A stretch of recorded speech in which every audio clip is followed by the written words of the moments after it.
Welcome to Bridal Owner Success Stories. I'm your host, Mindi Linscomb, founder of Bridal Owner Success School, also known as BOSS. Each episode of this podcast, we will dive deep into hearing the stories of successful bridal shop owners, uncovering their biggest challenges and their valuable life lessons. I can't wait for you to get to know them as well. Let's get started. Welcome to the BOSS podcast. It stands for Bridal Owner Success Stories, and we are so glad you came back and listened to more of our amazing bridal shop owners from around the globe and what they're doing and how they got into bridal. So today I want to welcome a friend I've known so long in this industry. This is Michelle McCullough from Toledo, Ohio.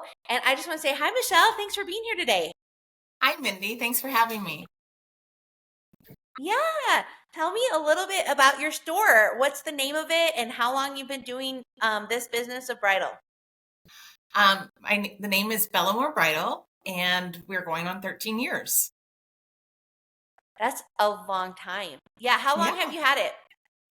I opened September of 2012.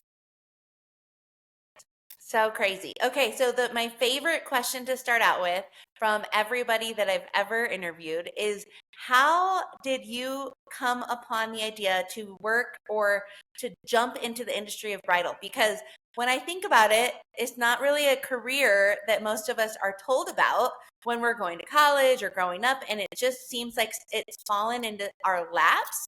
And so I'm curious, how in the world did you decide one day, like what were you doing as a career before? And then what made you decide, I'm going to open a bridal store? Well, first, it was a childhood dream for me. I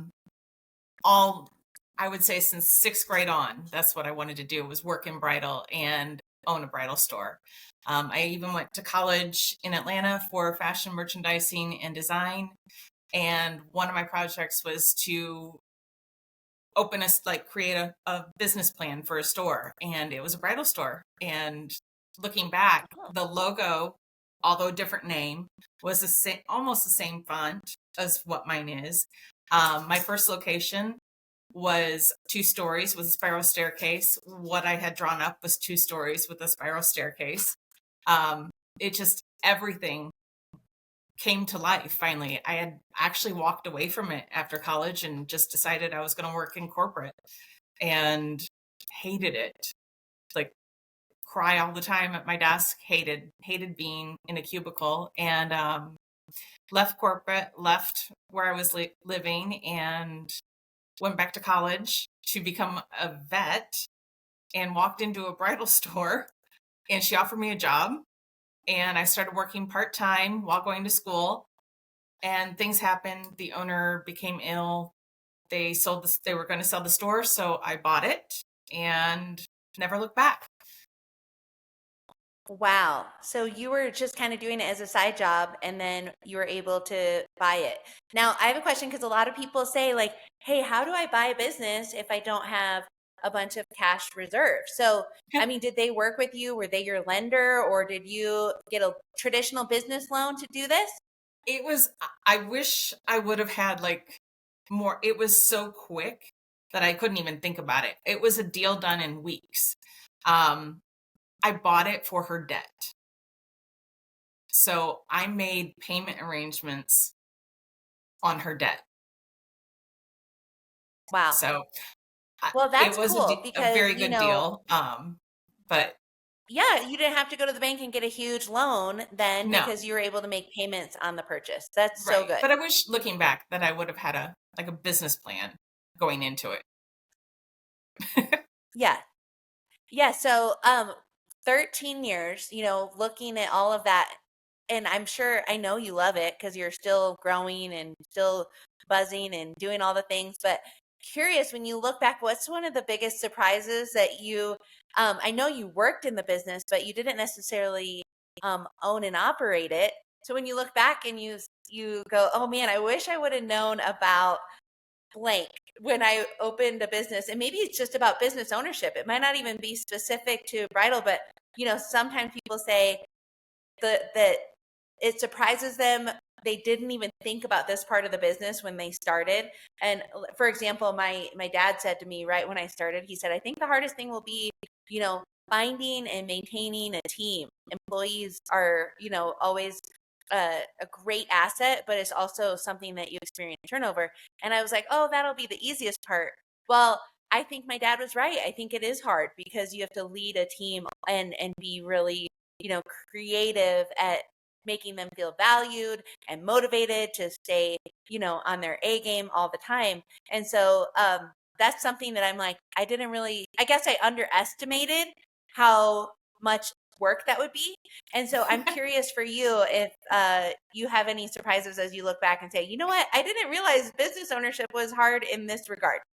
I think you just nailed the biggest struggle and what I didn't even think about or plan for.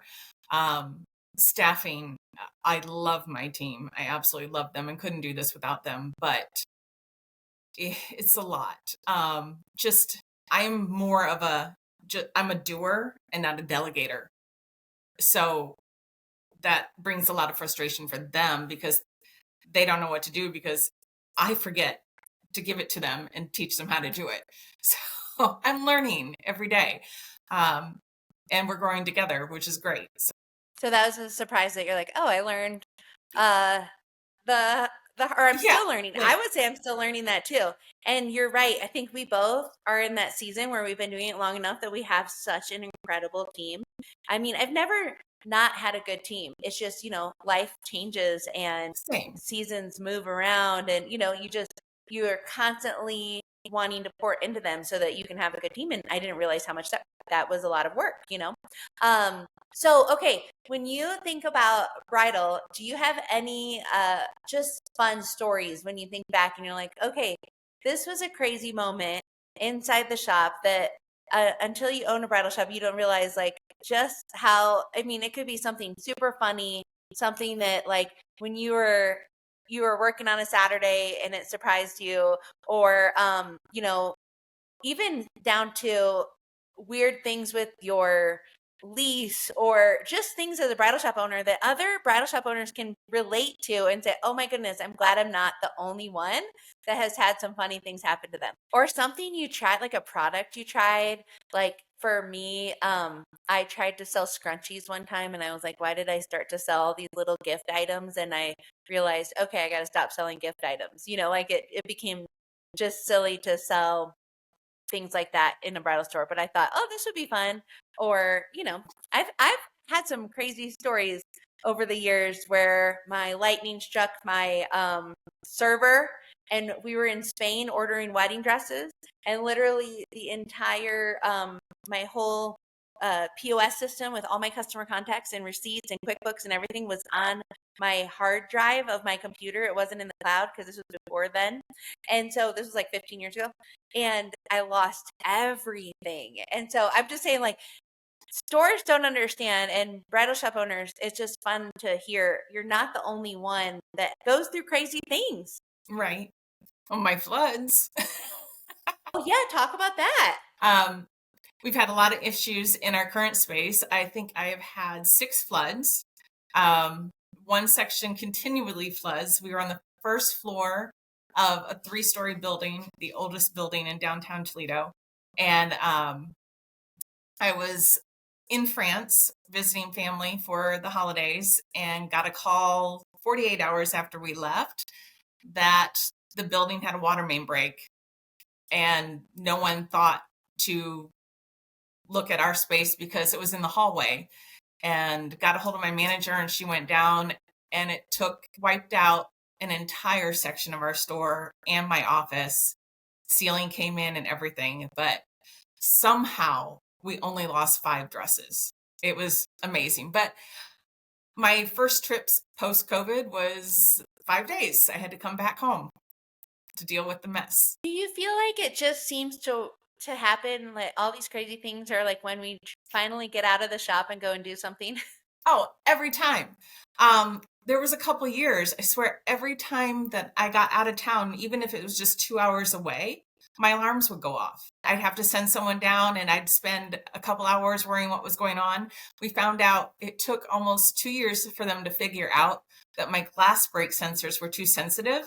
And when a semi went by, certain weights of semis would set them off because the windows would vibrate. That was crazy. It's just crazy. And I feel bad because I know as business owners, we try really hard to, set everything up for when we're gone to be all of the things are in order.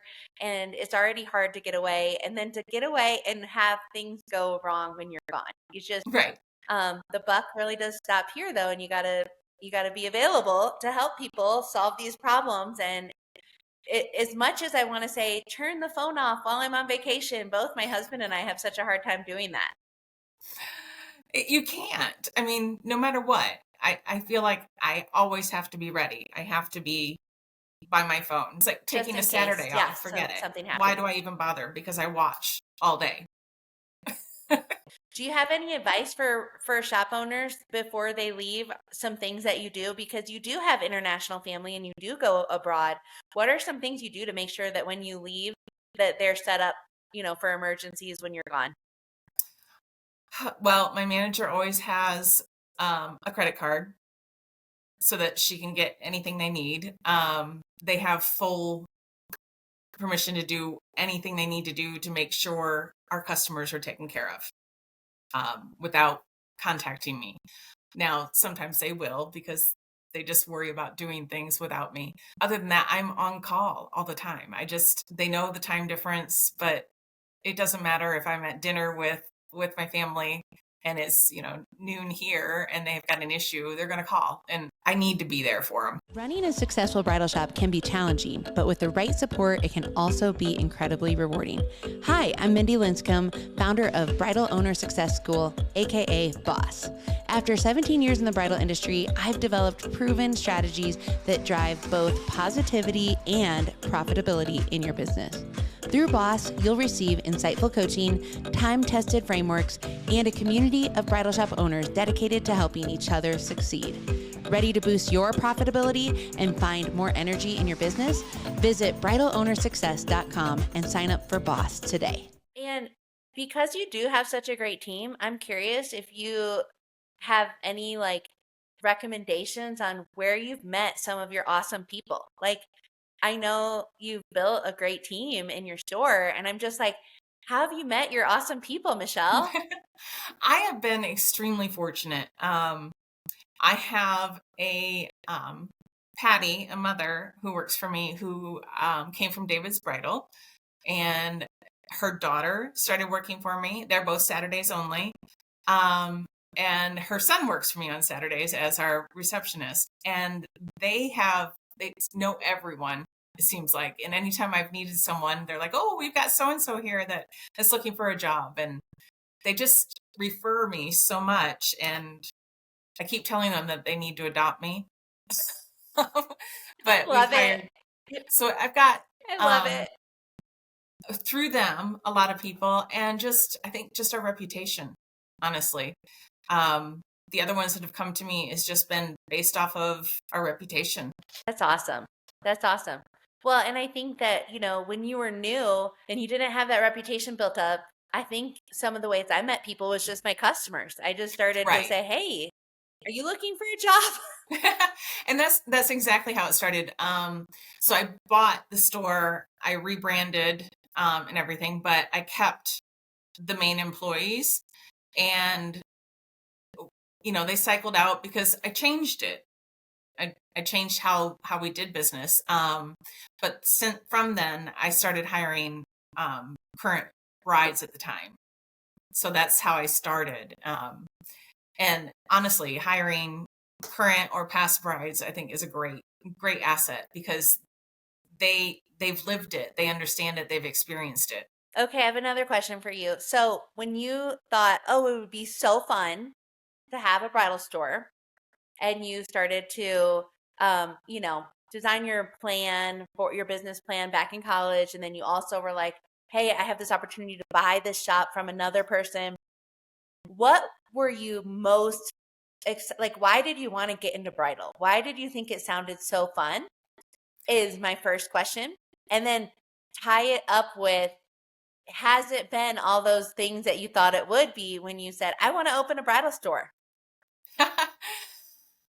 I don't know if I thought about fun, but I love fashion and I've always loved bridal.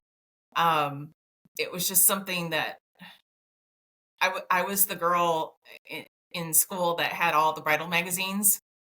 And it wasn't even just about planning my wedding. It was just, I loved every aspect of it and all the different kinds of gowns and kinds styles of weddings. And I don't know that I knew at that age that it was necessarily a bridal store, but I wanted to work in bridal and wanted to do something with gowns. And it just evolved into wanting a store. Yeah, like what would you say now that you're like, has it been everything you hoped for, or has it been different?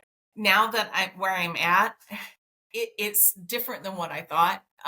Like I said, I never thought about the staffing side. I never imagined that it would be as much fun as it is. I absolutely love it. I can't imagine doing anything else. I never imagined the hours that you could put into this, and not just the hours in the store. I'm working all the time. It's just never ending. And every time I think that I've got this done, it's changed and I've got to start over, or another thing's come up that it's going to take more evenings of my time to get done. And it's just, as much as I love it, it can be exhausting at times. And that's also, if you were giving advice to someone, let's just say somebody's listening today, Michelle, that is thinking about getting into bridal, what would you say to them as just like a make sure you have enough money in the bank for a rainy day, or make sure you are connected in your community because you're going to need referrals, or make sure you don't buy too much inventory? Like, what would you say if somebody was getting into bridal today, if they, for example, never want to work a weekend? I would tell them this is the wrong job for you, right? I'm just curious for you, if somebody was thinking about getting into bridal, or maybe they're thinking about getting out of bridal, like, what would you say? Just, you're so wise. You've been in this 13 years. You're doing great. And, if you met somebody thinking about getting into this profession at the onset, what would you say is like, make sure, fill in the blank? What would you tell them? If you're thinking about getting into it, first, plan on working every weekend. Plan on working your evenings, even if you're not in the store. The first 5 years, they're hard. They're very hard, a lot of work, but it's worth it. It's all the work you put into it is worth it. And I can't imagine doing anything else. Also, you can't be everything to everybody. Meaning, I used to think that I had to have every style, every gown, and I overbought for years. And I finally realized that I can't have it all. And if I keep trying to have it all, it'll put me under. I would say the first 5 years are so hard, but it's worth it. It's worth every bit of hard work and sweat and tears that you put into it. You will get back what you put in. You get to do so many amazing things. I love the travel, going to markets. I absolutely love going to market. I wish I could go to all of them. I haven't been to New York yet, but that's in the future. I love meeting with other store owners. The camaraderie we have together, how we build each other up and support each other is just amazing. Even in my town, all the way from here in Toledo, Ohio, to someone out in California, we support each other and build each other up. And we all have so many different ideas and different kinds of stores. We all service and serve different brides, different budgets, different price points, different styles.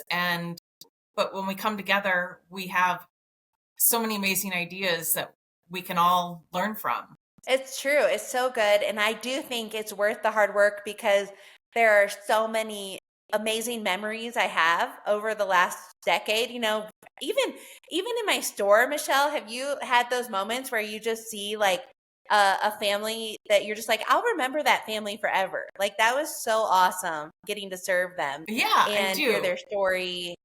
And I mean, you see them in the grocery store later and you're like, oh, I remember you, it's just kind of cool to make the memories with your community. But then, like you said, I've made so many friends in the industry too. Okay, I love it. Well, I think everybody in the industry should be following along on your journey because you guys have a great business. And I'm just honored to know you, Michelle. I'm so proud of all you've accomplished since I've met you. You have a beautiful business, a beautiful team, and it's just exciting to see what the next couple of decades look like for you. It's going to be great. Thank you for being on today's show, and we'll see you next time on The Boss Show. Thank you for joining us on this episode of Bridal Owner Success Stories. I hope you found some inspiration and encouragement for your own career in the bridal industry. If you enjoyed today's episode, please make sure to like, subscribe, and share it with your friends. We are in this together.